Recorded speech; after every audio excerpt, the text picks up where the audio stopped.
welcome to the Front Office Podcast. I'm your host, Marcus Cameron, and our co host, as always, is Sean Elwood. Welcome back. Uh, took a quick little break just to get some things straight, make sure Elwood was good to go. He's actually he's closed on his house, so congrats to my guy. And that's just it's a great accomplishment. If you've never done it, definitely you need to experience closing on the house. It's super stressful. Um, it's just it's a lot to go on and then try to be committed to a podcast. So big shout out to my guy for closing. He's got all his equipment, getting everything set up. So he will be along shortly, not today in this particular episode. I was gonna not do an episode at all. But I felt compelled because there have been a lot of NBA activity and we got the draft today. So as always, welcome. If you're subscribed to the channel, welcome back. Thank you for subscribing. We definitely appreciate it. If you're new to the channel, make sure you hit the like and subscribe button if you're feeling the content. If not, please leave all smoke in the in the comments. And of course, we're wearing the Tees and Trees tee, which will be coming soon, brought to you by Marked Up Clothing. All right, let's get to it. So I'm going to be honest with y'all. Last night, I actually recorded another episode last night, and I was going to go ahead and release it this morning, but then some more news broke. So let's talk about it. The Boston and Washington trade. It started with Boston was supposed to be sending Malcolm Brogdon to the Clippers. I believe Washington was sending Porzingis to Boston, and Memphis was sending – no, not Memphis. Memphis wasn't even involved. It was just those three teams, some first-round picks, things of that nature, which last night I commented on the video and said I didn't understand what Boston's GM was doing. I didn't like the trade. I mean, Porzingis had a great year this year, but it's been at least 4 years in between when he's had a great year. Do I think he's a good player? Yes. I'm not sure about him being the piece that puts you over the top. Again, teams are still building right now, so one move doesn't mean the end of the world, or it doesn't mean that's all they're doing. So, but about 12 o'clock last night, it changed, and it was a big one. So they are no longer sending Malcolm Brogdon to the Clippers as of right now. They are sending Marcus Smart to Memphis. Washington is getting Tyus Jones, and Boston is getting Porzingis and a first-round pick this year and a first-round pick next year. I like that trade a lot better for Boston. I thought Memphis upgraded in the trade as well. Basically, Smart is coming in replacing Dylan Brooks.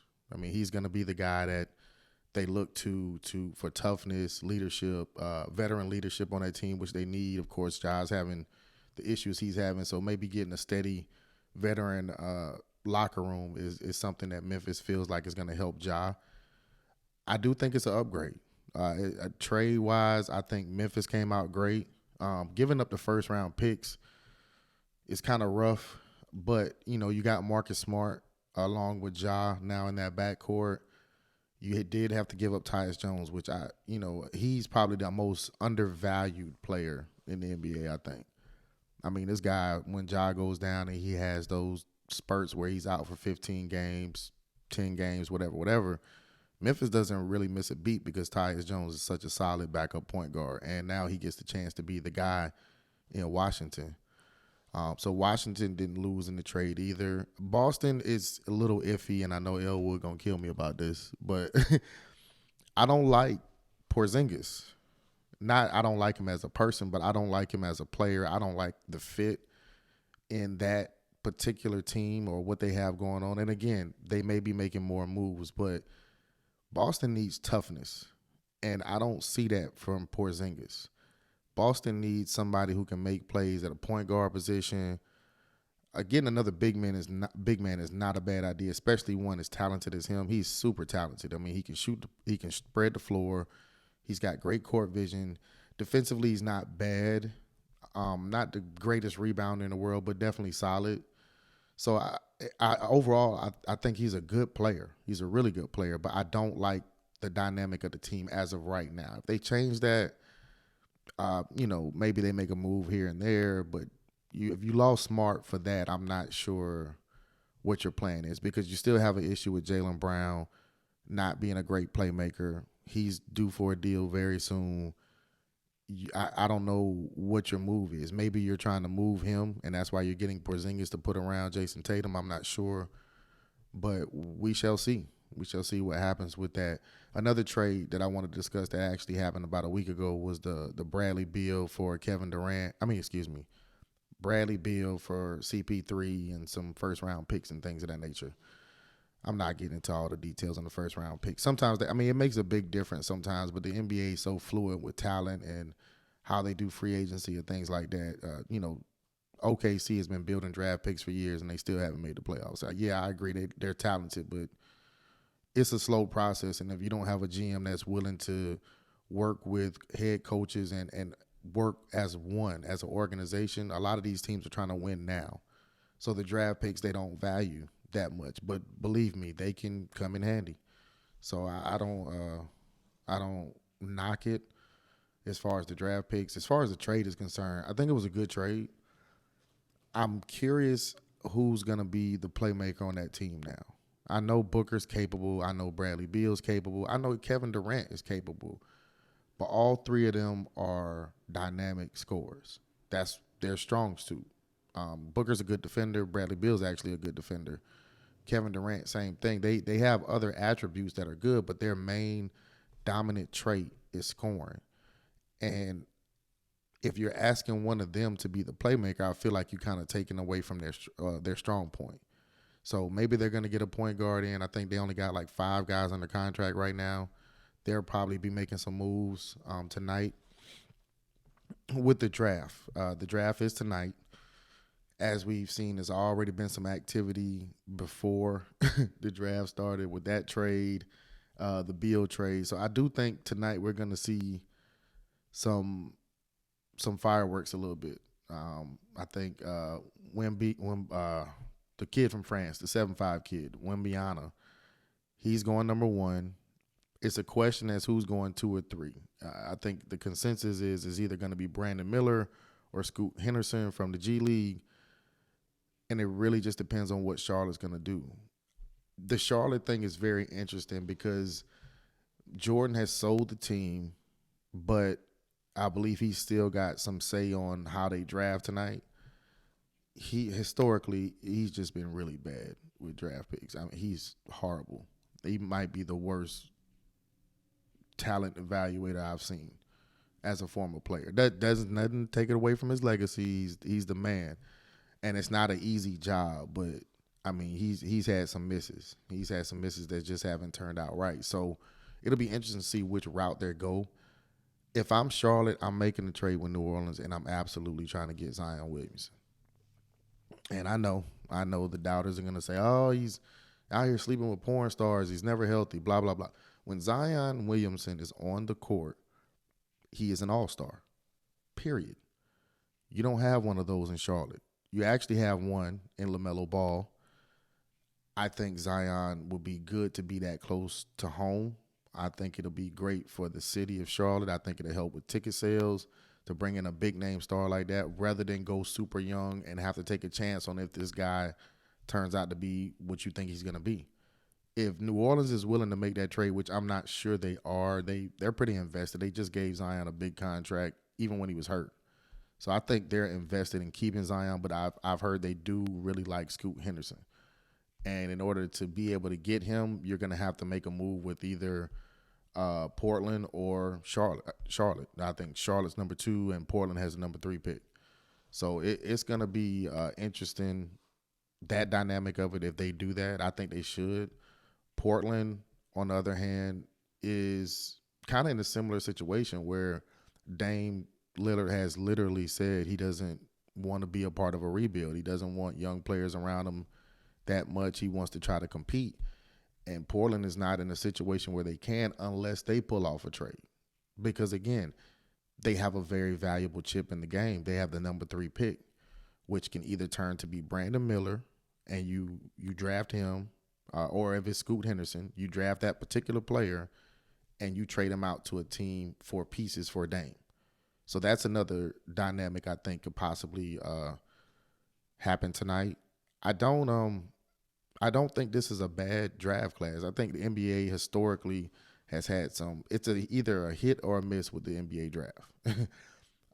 Either it's like an all-time great draft or the shit sucks, and it's not really any in between. Usually, it's about, I'd say, between 10 and 15 guys that become productive players. You probably get two in a great draft. You probably get 5, 6 Hall of Famers. In a subpar draft, you probably get 1 or 2.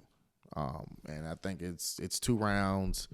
It's only 56 players or however many players teams they draft or whatnot. It's just 2 rounds, and a lot of guys are going to get signed as far as free agency. Not drafted, but actually picked up tonight. I believe PJ Dozier did that. He's had a pretty productive NBA career. No, he's not making any All-Star teams or anything like that, but he's consistently been playing in the NBA for, I want to say, about 4 years now. He's doing a good job, and I think it's room for him to grow, but he is hitting that point to where he kind of has to make the next step. To speak of SC ballers, he went to Spring Valley High School here in Columbia, South Carolina. We have actually 3 guys: Julian, Gigi Jackson, and Jay Gortman. Jay Gorman, I haven't seen play live. I got to see Gigi in high school. He went to Ridgeview. My son goes to Ridgeview. And I saw Julian. I saw him at Tennessee, and I saw him at Blythewood. Gortman's mom played when I was in high school. Phenomenal basketball player. I mean, it special. If the WNBA was doing as well back then, she probably could have skipped college and went straight there. Like, she was tough. I mean, awesome. So I'm interested to see if those 3 guys get drafted. Good luck to them. They're from SC. I do think there's some hidden gems in this draft. The kid from UConn, I think his last name is Hawkins. Somebody in the comments correct me if I'm wrong. They're comparing him to a Ray Allen, and I don't want to say it's an unfair comparison, because watching Ray Allen at UConn, I thought he was a shooter. I remember he used to go head-to-head with Allen Iverson. That Big East was tough back then. Wow. Damn, that Big East was tough back then. But he used to go head-to-head with Iverson. I think they played in the Big East championship game. And Ray, his job on that team was to shoot. You didn't see what you saw his first year in Milwaukee. His first year in Milwaukee, I didn't know Ray had all that game. Like, Ray was crossing people up. Ray was driving that thing to the basket on the regular, mid-range, long range. So I don't want to say the comparison is unfair, but I do like that kid. He's very long, defensive-minded, smart with the basketball, makes tough shots. He made some tough shots in that college championship game. And when I say tough, I mean he's coming off of pick defenders right there. He's not stopping stride. He's making shots. So we'll see how he plays out. The kid from Baylor, I think, is a steal if he goes to the right situation.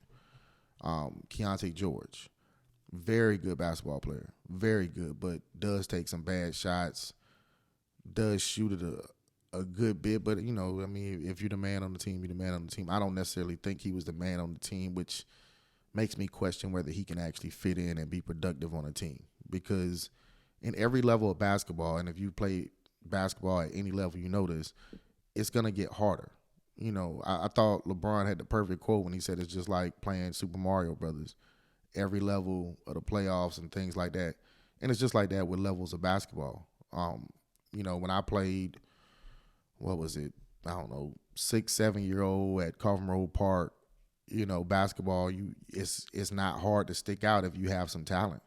Then you get to the next level, and you get to the next level, and you get to the next level. And by the time you get to high school, you've created a resume that says that you're this particular type of player. That's how long, or that's how often basketball is going to be, you have to play basketball to be productive. And I just think it's a different level when you're talking about going from high school to college to the NBA. I think that's understood by everybody, but whether he can fit in and be productive. If he gets drafted to a team that's a contender, let's just use Boston as an example. Well, you can't come in there jacking up shots, even if you was the man at Baylor. like I said, it'll be interesting to see if he fits in. But he is a very talented kid. The twins out of the Ignite, I think their last name is Thompson. Both of those guys are really good. It'll be interesting to see where they're going. I think they're projected top 10, both of them. So it's a lot of hidden gems in this draft. It's definitely something to be excited about. I'm not sure, who you guys teams are or whatnot. Me, I'm a Laker fan currently because Bron's over there, but they have some interesting moves they can make. Can't really go out and sign big time free agents, but I've heard they're shopping at 17th pick for either Miles Turner or Buddy Hield, which it'd be great to get both, but I think you're gonna have to give something up to get both, and we'll see what the Lakers GM and their front office does with that. But like I said, this has been a pretty productive offseason for the NBA. Currently, we've had one, two, three, four different coaches get fired and get hired at other jobs. Got Nick Nurse over there with the Sixers, Adrian Griffin with the Bucks, Frank Vogel with Phoenix, Monty Williams in Detroit.